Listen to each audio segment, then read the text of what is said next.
Hey guys, second video of the day. Today's Saturday, December 13th, and I'm leaving the Crown Hill Cemetery where we had the Wreaths Across America ceremony. Thousands of them are going on across the whole country today, and I'm really proud that we have done this many years in a row. I actually look forward to the ceremony because it's just really sweet. But I talked to a gentleman today. He is active duty, and we were talking about the military. And even though I was not a part of the military, I was a federal civilian. I was not a contractor. We had the discussion about, it was very interesting. It's always nice to talk to somebody about this. But we were talking about our lives working with the military and the distinction and problems that arose between the military against civilians, against contractors. And it just made me think, hey, this is a good story time. I haven't done a story time in a long time. So I thought I would talk about that. When I was working as a civilian with the military, it took a long time for me to figure it out. I didn't figure it out right away, but I realized that there was a lot of animosity, that these military thought I was there earning triple what they were earning as a contractor. Now, I did the first few months I worked as a contractor, but when I signed on as a civil servant, so to speak, on the federal side, I began earning the same amount of money that the military was earning. I think I even earned the same amount of per diem that they did. So when I realized the animosity, I had to figure out pretty quick how to make them understand that I know I was not one of them, but I'm not against them, so to speak. So it helped when they made us wear uniforms. That helped. But whenever there was a new command on the base, like the mayor's cell or the provost mayor's office, I think that's how you said it, whenever there was a new change, I did the best I could to show up on their door immediately and say, this is who we are. Just so you know, we're here working together. We're not contractors. So, I had to do my best to get out there as soon as possible and make them understand that. So, I just passed Mike Murphy, the president of our association. He's going back to the cemetery, and I don't know why. He hasn't called me or texted me. But anyway, I hope they're okay. Maybe they left something. Maybe they forgot to lock the door. But anyway, so it was very helpful. Once they knew I was on their side, well, then they collaborated with us, and they would help us. For example, in Mosul, when it was super cold, a very cold time, it was literally the day before I went on R&R, and I had so much work to do to get done so I could leave with a clean conscience that nothing was left undone. And it was freezing, and the generator blew up. Everything was run by generator. Everything. And these generators were as big as an SUV, as big as that van, or bigger. They huge generators. And the generator went out, and I remember these employees of KBR strolling up, licking their lips. I mean, just being obnoxious, and literally, honestly said, what can you do for me? I mean, they didn't say it to me. They sent it to our female deputy officer in charge. And Lieutenant Colonel Monroe at the time, she's married now, has a different name, and she's a full-bird colonel. Gosh, she could be a general by now. But anyway, they literally came up and was acting as if it was them personally going to help us. They were talking about how I got plenty of generators. What do you got for us? And it was just disgusting. It was absolutely disgusting. So eventually we got word to the mayor's cell or whoever it was, and somebody on base made KBR provide a generator. Now, yeah, we paid for it, but it was legitimate, and it was not a sleazy handshake, and just gross. Anyway, something else we were talking about MWRs, Morale, Welfare, and Recreation Centers. Those are run by contractors, and absolutely anybody can use them. And we were talking about them, and he said that his favorite one was one that was Air Force. And I'm like, I never knew that they were separated like that. And he says, well, this one was, and he didn't tell me where it was, but I did tell him about ours. When I was in Kandahar, the Corps of Engineers built their own, and it was originally for their own people, for just us. And excuse me, I can't remember how many people it was. It was like 200 people. And we had next door to us the TBI, the Traumatic Brain Injury Tent, and the Wounded Warriors. And I've had to explain this before. Yes, there is Wounded Warriors in a combat zone. You always think, well, if they're wounded, they need to go home. There's different variables of Wounded Warrior. There's the kind where they've had their bell rung and they need a break before they can send them right back out. And then there's the kind that's worse and definitely needs to go home. So there was a Wounded Warrior, a TBI, and what was the other thing? There was another one. But anyway, they were next door to our compound, and we would invite them over to come like for game night or movie night. And when this particular commander, I won't say who it was, when he realized what was going on, he was mad. He's like, no, that's ours. That's ours, that's ours, that's ours, that's ours. It took a while. But me, I'm very proud of this. I eventually brought him around to it. And my backup was, it's not hundreds of people, it's like 5. And I doubt there'll ever be more than 5 of them over there at one time. So that eventually worked out, and I'm very proud of that. But what else was he talking to me about? It's the CAT card, the Common Access Card. The ID that everybody has, you only have it if you have military orders. And it's got, everybody's credit card has the chip in it now. Well, back in the day, they didn't have the chip, but the military CAT card did. So, and it was always an ordeal to get one in country. Absolute ordeal. So you did everything you could to make sure your paperwork was squared away and current before your CAT card expired. And then you did everything you could to be ahead of the game to make sure you had an appointment, make sure you were there at your appointment, to make sure that the machine was working, because there was only one machine at this base. And like in Kuwait, there was one machine. I remember one of our people had to go to Baghdad to get a new CAT card because the one in Kuwait was not working. So that was always touchy. And you could do nothing without your CAT card. At first, it wasn't until later. Later on, you could not even get on your computer without a CAT card. You couldn't go to the dining facility. You couldn't go work out. You couldn't do laundry. Every single building that had a door on it, you could not enter unless you showed that CAT card. And then again, when you were going for meals, the line you got in to go inside and eat meal, it was denoted by what your CAT card said. If you were a member of the U.S. Armed Forces, whether you were military or civilian, you went in one line. If you were a contractor, you went in another line, and that was humiliating for those contractors. They hated it. But if you were a third country national, also known as a TCN, which would be like this, like the Peshmerga guards, or the housekeepers, the people who worked in the dining facility, usually Turkish, people that were Turkish, Sri Lankan, Nepalese, they had to go through a different line. And there was a time that we had an engineer who was Iranian. He was Iranian, but he had an American citizenship. He had lived in the U.S. for many, many years, just like our Kurdish guy that I've told y'all about, G. Barzani, who was an American citizen. But because they obviously looked Iraqi, this guy obviously looked Iranian. Many times we had problems going to get him into a building because the soldiers would take one look at him and say, oh, hell no. And they would make him go through the TCN line. And we had to fight for him many, many times and say, look at his CAT card. Where did he get that? That is his CAT card. Why does he have that? He's an American citizen. It was awful.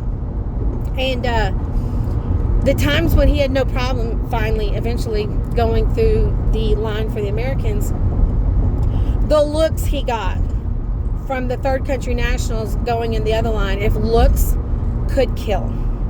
If looks could kill. Now back to the animosity between the military and civilians. That arose once when I was trying to get my friend Margaret her card replaced. So we went down there to get it replaced. We gave this guy, the soldier, he obviously had immediate issue with us. I mean, it was obvious. You could tell the disdain. It was obvious. And I told Margaret, he thinks we're contractors. That's why he's acting like that. He thinks, of course I was whispering, he thinks we're here earning triple his salary, and he don't want to do nothing for somebody, you know, like that. So, you know, we made it clear to him, she said, here's my orders. I'm a Department of Army employee. I'm a GS whatever. I think she was a GS 12 or something like that. Well, we went through all that rigmarole, and that guy produced a CAT card that was clearly notated as contractor. And he thought he was hilarious. Now, he didn't come out and say that, but we could kind of detect from his demeanor, he thought that was so funny. And he did not realize the problems it caused. Because this woman traveled about a lot. She was on helicopters often, traveling to other bases. And with a CAT card that showed her as a contractor and didn't match what her orders say, it was a problem. So he's like, oh, well, you can't get another one today. It's only one per day. And we're like, well, this is not our fault. I'm telling you, we went round and round. It was awful, awful. And poor Margaret, she had to use that CAT card for like a week. And everywhere we went, when she'd go through the Americans line, they saw the contractor, they'd say, go to this one. It was awful. So we had to start over to go back and get another one. So we went back, and the girl that was doing the CAT card machine, she said, okay, you know, we've been waiting for your appointment because we have one card. One. And I'm like, God dang. You know, if it's not the machine broken, they're out of ink, or they're out of chips, or they're out of the material, the card. It was always something. That, you know, that's the way it was in a combat zone. So we waited in line waited forever, and she kept saying, you know, her card is safe, don't worry. So she goes off duty, and we're almost up for her to get her card. Guess who comes on duty? Yeah, that little 5-foot son of a mother. And so we made it clear to him, there is one card, it is for her. It is, you know, it is not to be contractor. It must be GS employee, blah, blah, blah. Long story short, he did it again. He says it was an accident. He said it was an accident, but we know better. So I stepped back. I said, Margaret, I can't do anything for you. You're going to have to escalate this. I can't escalate this for you. You got to do it. So she did. So I don't know what happened. I don't know what happened. All I know is when we showed up the very next day, they didn't make us wait a week. We went the very next day. And when we went to the building to get in line, that soldier was outside the door doing guard duty. Like, he wasn't running a machine. He was checking IDs of people walking in a door. And we said hi. He didn't say nothing. He stood there. I am not making this up. He stood there with tears running down his face. And he wouldn't say a word to us. Nothing. And we realized he got in big trouble. He got in big trouble. We don't know the extent of it because I don't even remember his name to like look him up and figure out what was that. But anyway, that was one of the main problems we had with CAT cards. And then again, another thing with CAT cards, we had a joke where if you're heading to the dining facility and you pass somebody that you know is already headed there and they're like coming back and they're running, we call that a CAT card casualty. That's somebody that got all the way to the dining facility and realized they left their CAT card in their computer. And so a lot of times we're like, good luck on your card still being there, because if a sergeant major or command sergeant major walked through a building and saw an unattended CAT card, it was his. And you had to fight to get it back. So stuff like that, along with like your passport and your orders, because in what I did, and what my job was like doing my job in Kuwait, I knew nobody could do anything without the orders. As a matter of fact, they were told to come with 6 copies. And so if these people lost their orders, it impacted my life. It was misery, because our mission was to get them in, get them out. They were not to hang around. We didn't have facilities for them to hang around. They were to come and go. And that's why it was massive logistics, having body armor lined up for them, having a flight already made, having a car assigned for this group of people and that group of people, and a person to drive the car, and a place to stage the car, or a cot in open bay warehouse for them to spend the night in, waiting for flight. If they lost a CAT card or a passport or a set of their orders, ground to a halt, and then our life was impacted trying to get them situated.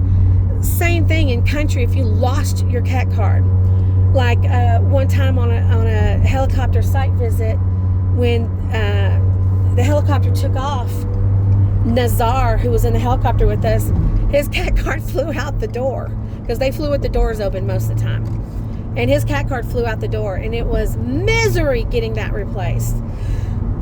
So because of this, I protected those documents with my life. I carried a copy of my orders folded up inside my little pouch that had my CAT card. I had them on my body always. My passport, I always knew where it was. It was either in my desk or it was next to my bed. And, I always knew where it was, because I never wanted to be that person that hindered everybody, that slowed everything down because you did something stupid and lost something like that. But give me a second, let me think. Is there any a good friend of mine, I've talked to you guys about him before. He was the guy, he lives in New York, or actually he's still deployed.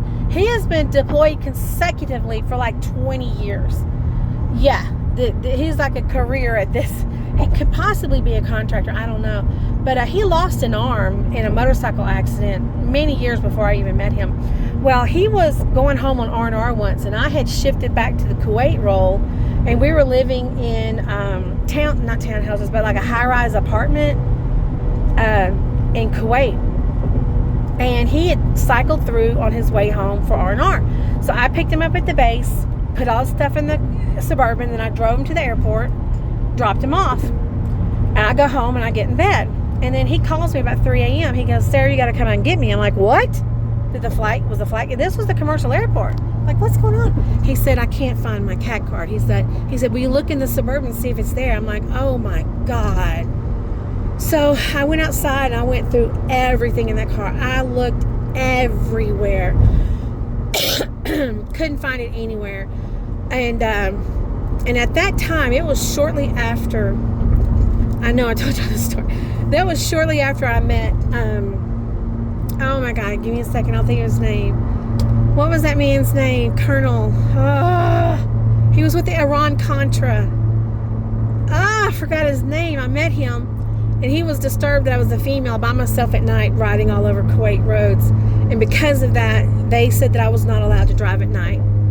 That lasted a very short period of time, because the operation it ground to a halt with a third of the personnel not able to drive at nighttime. So Oliver North, that was his name. I met Colonel Oliver North at the British PAX terminal at Camp Wolverine. Anyway, so because of that, I was not allowed to go get him. So I'm like, "I'm sorry, you're going to have to get on the Marines bus and go back to Camp Doha. I'll get you in the morning and we'll go get you a new CAT card." So stuff like that. So anyway, this long 15-minute discussion is all because I talked to a scoutmaster who's an active duty Army, and we had a good conversation at the cemetery today, bringing up memories of stuff. I'm still coughing, not as much. My cough is much better, but my mouth is very dry from talking. I talk too much. But I'm heading home long enough to take a shower and an hour nap, and then I need to head back to Pasadena, because tonight at 6 p.m. is our Christmas event. It's completely free. You can have your child or your grandchild's photo taken with Santa. It's completely free. Every child gets a gift bag full of the coolest little toys. So completely free. And there's going to be a choir there singing, and we're going to have free cookies and hot chocolate or hot cider. So that's what I got going on. And sorry for talking so much. Y'all have a wonderful Saturday. My mouth is so dry. Y'all have a wonderful Saturday, and I'll talk to you soon.